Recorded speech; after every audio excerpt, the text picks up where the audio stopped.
Birthday boy సందర్భంగా మేమంతా తిరుమలకి వెళ్ళిపోతున్నాం. హలో గైస్, ఈ రథసప్తమి కోసం మా ఊరోళ్ళతో కలిసి అందరం కారులో తిరుమలకి అయితే బయలుదేరిపోయాం.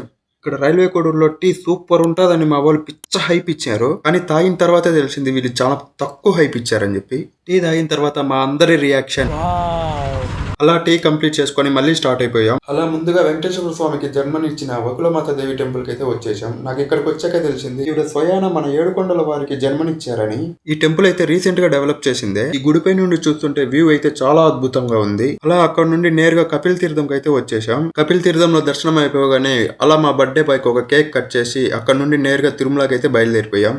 ఇక్కడ అలిపిరి దగ్గర ట్రాఫిక్ చూసి మాకైతే కళ్ళు చెదిరిపోయినాయి. ఇక్కడ టోల్ ప్లాజా దగ్గర లగేజ్ చెక్ చేపించుకోవడానికి లిటరలీ గంట పైనే పట్టింది మాకు. దగ్గర చలికోట్లు దుప్పట్లు లేకపోవడంతో చలికి తట్టుకోలేక మా వాడు ఏం చేశాడో చూడండి. బ్యాగ్ లో ఉన్న టవల్లు బట్టలు అన్ని తీసి కప్పుకున్నాడు. అయినా అరికాలకు చలి పెడుతుందని చెప్పి వాడి దగ్గర ఉన్న ట్రాక్ ప్యాంట్ తీసుకొని సాక్సుల్లాగా దొడుకున్నాడు.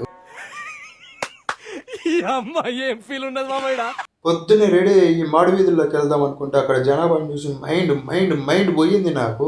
నేనైతే తిరుమలలో ఇంతమంది జనాభాని చూడటం ఇదే ఫస్ట్ టైం. ఇంకా చేసేదేమీ లేక దేవుణ్ణి దూరం నుంచే చూసుకొని జపాలికి అయితే బయలుదేరిపోయాం. ఇక్కడ కనిపిస్తున్న నేపాలి గురక మరెవరో కాదు, మాతో పాటు వచ్చిన బర్త్డే బాయే. సార్ ఇట్లేదా సార్ నేపాలికి జపాలికి?